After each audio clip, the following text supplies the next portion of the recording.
月儿是我和你的孩子，落在你爸爸肩头，而妈妈最炽热的爱。Alright guys, balik lagi sama Ketua Sekte. Gimana puasa kalian hari ini? Masih pada lancar ya kan? Ya pasti lancar ya guys ya. Orang 1 atau 2 hari lagi ya kan? Nah, seperti biasa di hari Kamis, kita akan kembali melanjutkan pembahasan alur cerita Donghua Throne of Steel episode 203 ya guys ya.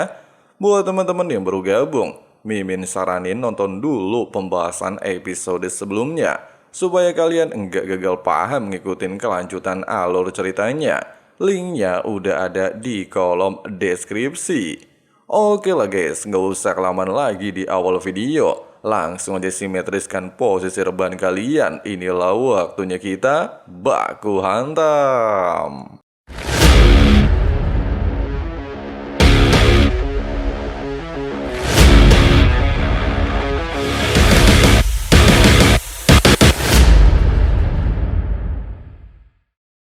Singkat cerita, sebelum duel sengit kembali dilanjutkan, Hao Chen terlihat membawa Kaisar Feng Xiu ke sebuah tempat yang dipenuhi dengan bunga. Selain ingin mengajak Feng Xiu mengobrol, Hao Chen juga ternyata sudah lama mengetahui Feng Xiu adalah kakeknya, bahkan dari pertama kali bertemu di gerbang iblis. Di saat Feng Xiu terkejut, Hao Chen menegaskan dia awalnya hanya samar-samar merasakan ikatan di antara mereka. Namun seiring berjalannya waktu dan berulang kali bertemu, perasaan Long Hao Chen menjadi lebih kuat. Bahkan saat Hao Chen menjadi seorang dewa, dia benar-benar menyadari kalau di dalam tubuhnya memang pernah ada garis darah naga iblis penentang langit. Dengan adanya alasan tersebut dan sebelum melanjutkan duel, Hao Chen ingin mendengar kisah masa lalu Feng Xiu dan neneknya.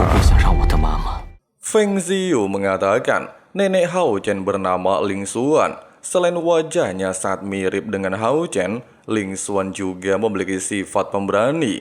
Kemudian kita dibawa ke masa lalu saat Ling Xuan sedang menanam bunga dan mendapatkan serangan dari pasukan iblis.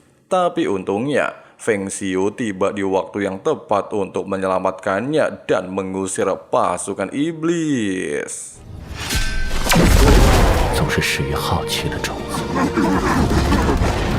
Singkatnya, setelah Bai Ling Xuan tersadar, dia lantas mengucapkan terima kasih atas bantuan Feng Xiu, serta mengungkapkan identitasnya berasal dari kuil penyembuh, sekaligus tim pemburu iblis nomor 27 tingkat jenderal.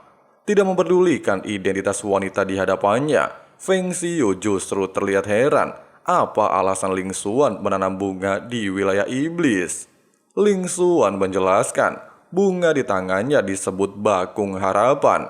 Selain hanya mekar di malam musim semi, Bakung Harapan juga bisa menuntun jiwa rekan-rekannya yang sudah mati kembali ke kampung halaman.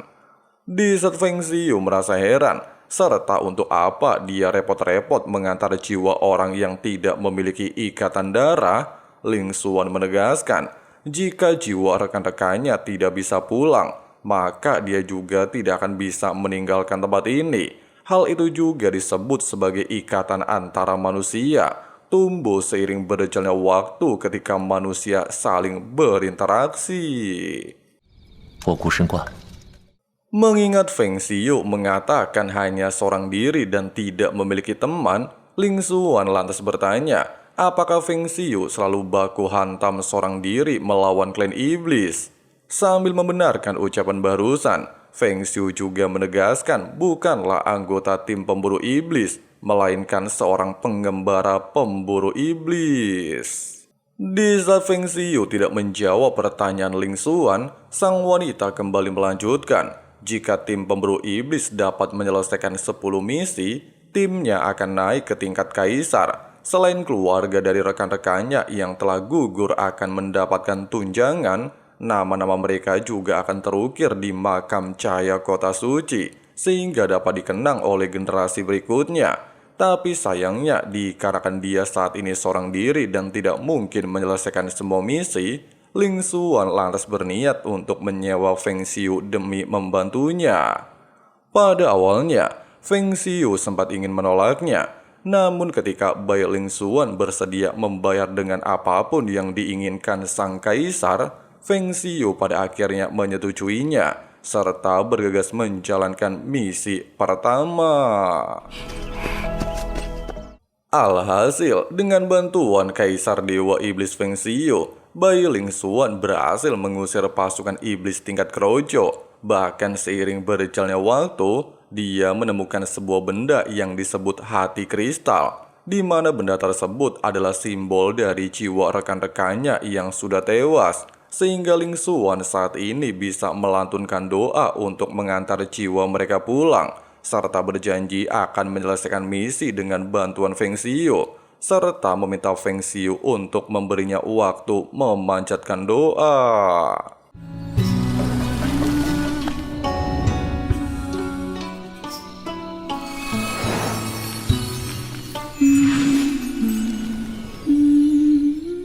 Sayangnya, proses tersebut justru menarik perhatian binatang iblis, bahkan mencoba untuk menargetkan Bai Ling Xuan. Namun untungnya Feng Xiu dengan cepat membunuh para binatang iblis, serta mengajak Ling Xuan untuk menyelesaikan misi selanjutnya. Sampai akhirnya selama menyelesaikan misi, Kaisar Dewa Iblis dan Bai Ling Xuan telah melewati waktu selama 1 tahun penuh. Bahkan hari ini juga bertepatan dengan ulang tahun Feng Xiu, sehingga Ling Xuan berniat untuk merayakannya. Di saat Feng Xiu mengatakan dia baru pertama kali merayakan ulang tahun, Bai Ling Xuan justru merasa bahagia. Pasalnya momen seperti ini tidak akan pernah dilupakan oleh Feng Xiu. Dia juga memberikan sebuah ikat kepala sebagai simbol perlindungan, dan tidak lupa melakukan ciuman hangat. Astagfirullah, gak inget bulan puasa ya guys ya. Singkat cerita, dikarenakan misi tim pemburu iblis telah berakhir, Feng Xiu lantas mengantar Ling Xuan kembali ke kota suci untuk menyelesaikan urusannya, serta membangun sebuah rumah kecil untuk mereka berdua. Kemudian memerintahkan seluruh klan iblis untuk menghentikan invasi terhadap manusia, di mana selama Ling Xuan masih hidup, maka ras manusia dan klan iblis akan tetap hidup dalam kedamaian. Di hari-hari berikutnya, Feng Xiu mendapatkan kabar bahagia jika istrinya mengandung anak pertama mereka. Bahkan Ling Xuan berniat memberikan anak pertama mereka dengan sebutan Yu'er. Hanya saja dikarenakan anak tersebut memiliki garis darah campuran manusia dan iblis, kekuatan pilar naga iblis penentang langit memberontak, seolah-olah tidak mengizinkan anak mereka lahir ke dunia. Sehingga Feng Xiu memutuskan untuk membawa Ling Xuan kembali ke aliansi kuil penyembuh, dan berjanji akan mencarikan obat untuk memulihkan penyakit anak mereka. 那你一定要快点回来。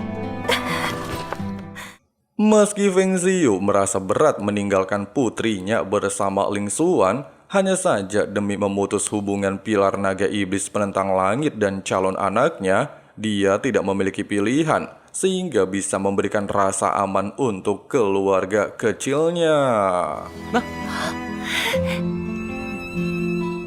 Sampai akhirnya, setelah musim silih berganti, bahkan Feng Xiu tidak muncul di hari kelahiran putri mereka, Ling Xuan lantas menjalani proses kelahiran dengan bantuan anggota kuil penyembuhan.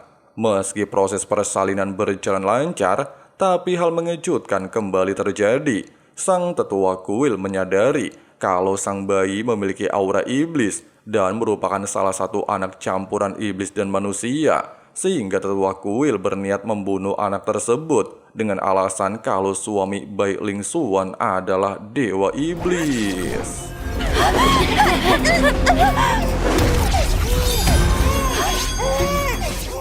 Dalam situasi genting, bahkan Ling Xuan sendiri tidak lagi memiliki pilihan. Dia secara nekat bergegas menyelamatkan sang bayi dari serangan kuil penyembuh. Meskipun di momen ini tetua kuil terlihat memerintahkan seluruh anggota untuk menyingkirkan Bai Ling Xuan, tapi sebagai ibu, Ling Xuan tetap melindungi sang bayi, sehingga memaksanya melepaskan teknik khusus pemberian Feng Xiu. Di saat Bailing Xuan menegaskan bahwa dirinya tidak memperdulikan hubungan klan iblis atau manusia, serta akan selalu mencintai Feng Xiu, tetua kuil mencoba untuk menenangkan suasana, di mana aura iblis dalam tubuh putrinya tidak bisa diterima oleh manusia. Bahkan jika tinggal di aliansi sekalipun, putrinya tidak akan dapat bertahan cukup lama, kecuali Bailing Xuan berniat membawa sang bayi pergi meninggalkan kota suci. Meskipun hal itu memanglah fakta, serta Bailing Xuan sendiri menyadari putrinya bukanlah seorang anak yang diberkati oleh dunia, namun dikarenakan gak mau kehilangan putrinya, dia secara nekat menggunakan formasi pengorbanan darah, serta mengganti darah anaknya, sehingga bayi tersebut mendapatkan kelahiran baru dan bisa hidup dengan damai.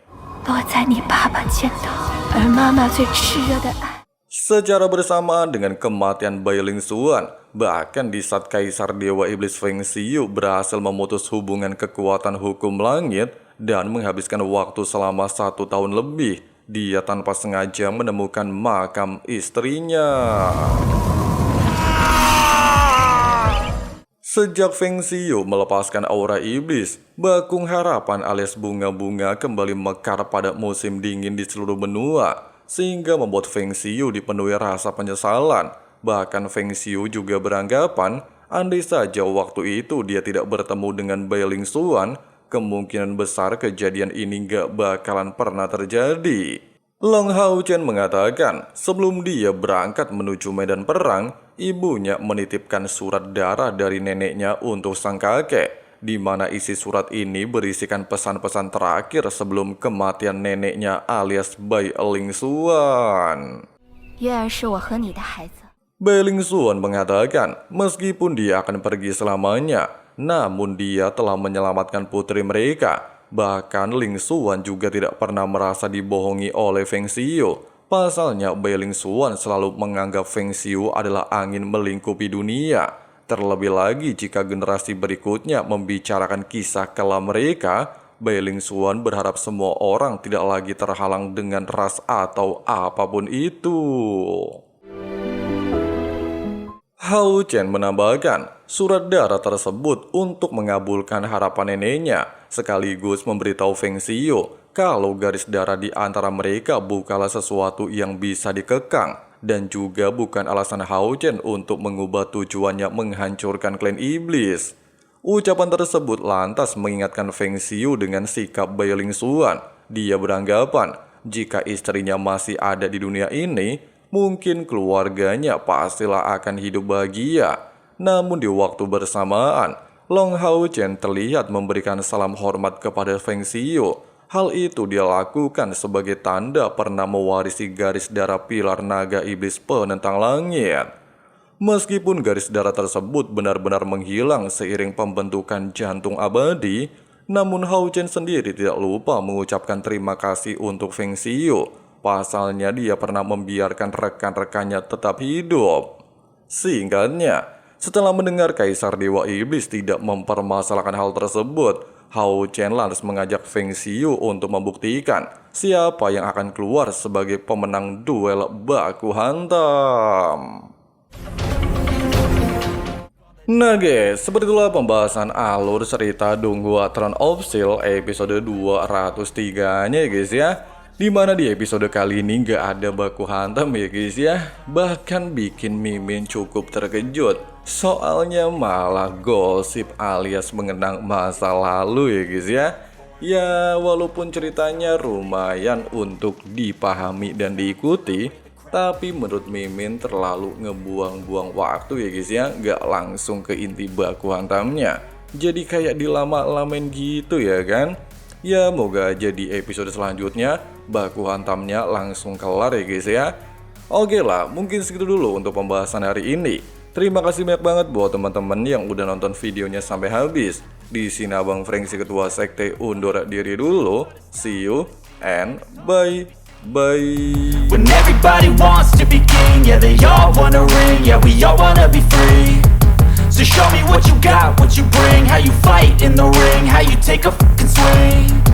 Do you got heart, are you mean? Got some scars, got some needs, are you willing to go bleed? I swear to God they all let me down. I always fought just to wear the crown. I'm f***ed off at these fucking clowns who were all taught they deserve an ounce. It's only worth it if you work for it. It's only worth it if you work for it. I won't stop till they hear me now. I won't stop till I wear the crown.